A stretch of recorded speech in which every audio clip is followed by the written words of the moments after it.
İyiyim, sağ ol. Ne var ne yok? İyilik güzel. Hasan Işık nasıl? Sen nasılsın? Sağ olasın. İsmin ne amca? Şükrü. Şükrü amca. Ha. Böyle manzara izlemeye mi geldin? Bir bakayım dedim ne var ne var. Sen buralısın değil mi? Burası sayılır. Mazgirt. Mazgirt. He, hangi köy? Yazarı. Kirzi. Dersim, Bingöl, Elazığ ve Erzincan. Bu iller arasında en pahalı il hangisi? Tunceli. Niye? Hep Almanca. Pahalı diyorsun değil mi? He. Pahalı. Bütün iller Bir arasında şey, en pahalı. bir şey alınmıyor. Yani- Bir bakkala giremiyorsun. Bu eskiden beri mi böyleydi? Vallahi ne desem pek de uğramıyordum. bütün bu Biz, iller içerisinde- biz ekseri Elazığ'a gidip geliyoruz. Bizim tam ortalama orada Kovancı'da Elazığ. Onlar buradan hem yem bakımında hem un bakımında her Daha şey mı bakımında ucuz? Daha ucuz. Kovancılar buradan iyi ya. Allah Allah. Ev kiraları da yükseldi. Yani onu sorma, onu sorma. Sen kirada mı oturuyorsun? Ya ben çocuğun yanındayım. Ben tekim. Tek başına. Emekli maaşı var mı? Var.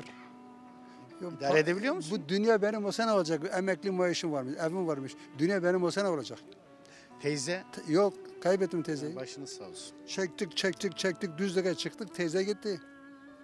Yalnızlık Yerde kötü değil mi? yattım, samandalıkta yattım. 10 sene Libya'da kaldım. Geldim, borçlandım. Hepsini kurtardım, kendim ortada kaldım işte.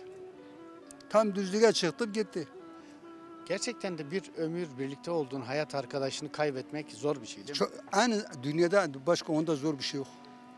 Hiçbir şey onun yerini dolduramıyor. Dolduramaz abi, işte dolduramaz. Ama iyiydi değil mi? Yani Akşam giderken şeyleri sayıyorum, sırakları sayıyorum. Dolduramaz, imkansız dolduramaz. kaç yıl beraber yaşadınız? 62'de evlendim. 1962'de. 2015'in 10. ayın 10'unda. Toplam kaç yıl evli kaldınız?